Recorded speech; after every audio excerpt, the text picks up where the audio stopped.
মাংসাশী প্রাণীর খাবার বানিয়ে বেঁধে রাখা হয় জ্যান্ত প্রাণীকে। শুধুই কি অন্ধবিশ্বাস, নাকি মানুষের পৈশাচিক উল্লাস? মানুষ হিসেবে আমাদের সবচেয়ে বড় পরিচয় হওয়া উচিত মানবিকতা, কিন্তু বাস্তবতায় আমরা অনেক সময় তার সম্পূর্ণ বিপরীত চিত্র দেখি।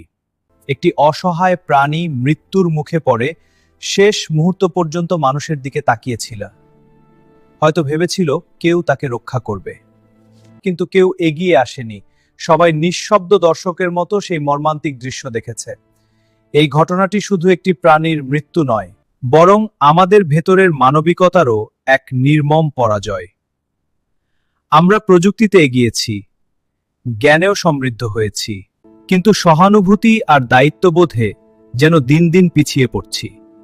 প্রশ্ন রয়ে যায়, আমরা সত্যিই মানুষ হতে পেরেছি তো, নাকি কেবল মানুষরূপী দর্শক হয়ে থেকে গেছি? ঘটনাটি ঘটেছে বাগেরহাটের হযরত খান জাহান রহের মাজারে। চলুন দেখে আসি।